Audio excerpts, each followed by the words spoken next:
continent had been wonderful, but she was tired. With any luck, she'd be able to catch an hour of sleep before the airship touched down in Colchester, seat of the Blackwell earldom and her cousin Kate's new home. Kate, beautiful and vibrant, and earnest in her relationships. She'd fallen in love within a matter of days with the younger brother of an earl, then married and moved before the dust had settled from their whirlwind courtship. Daniel had been responsible for introducing the two, and Lucy was beginning to wonder if it had been a wise course of action. Kate seemed happy, but a letter awaiting Lucy upon her return from the continent had concerned her enough that she'd booked passage on the first available flight. With a frown, she pulled Kate's letter from her reticule, along with a still sealed missive from the Botanical Aid Society of London. Lucy, I am afraid. Jonathan is delightful and a very gentle husband, but this house, it has eyes, a presence, a ghost. I feel someone watching me night and day, and Jonathan's brother, Lord Blackwell, can hardly be bothered with our concerns. He refuses to hire a medium to investigate the manor, and insists there is nothing unusual.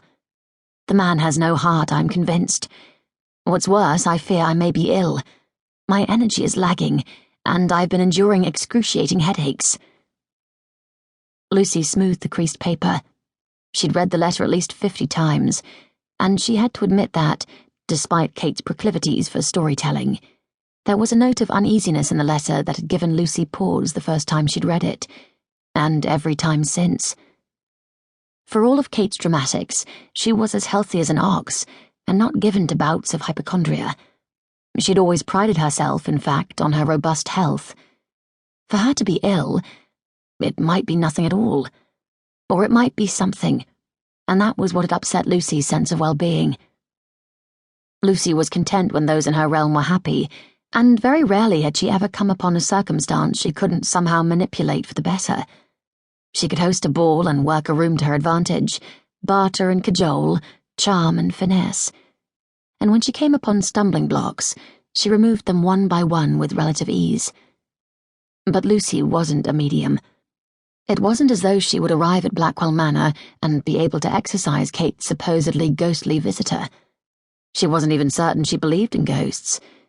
Vampires, shapeshifters, zombies, they were all anomalies verified by science, and science she trusted. As an accomplished research botanist and public spokesperson for the Botanical Aid Society of London, she was comfortable with things she could prove with fact.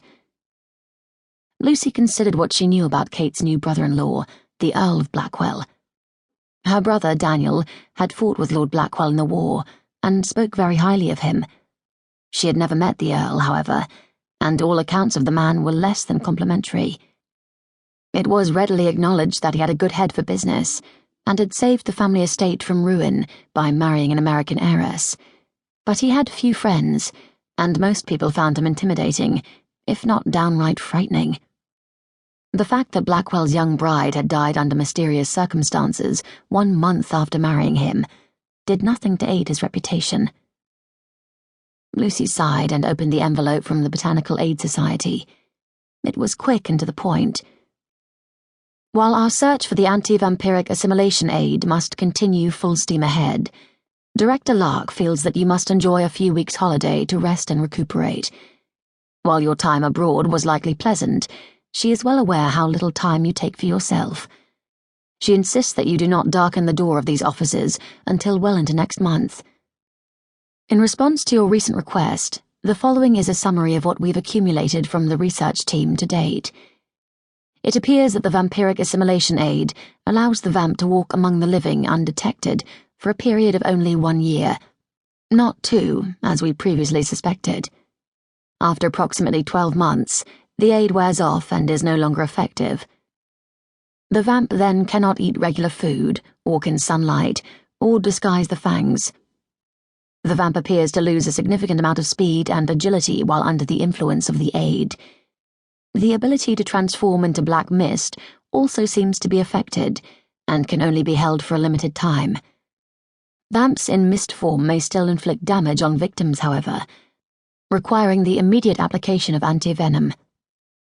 We have just learned from officials in Glasgow that a vamp who ingests a significant amount of human blood can temporarily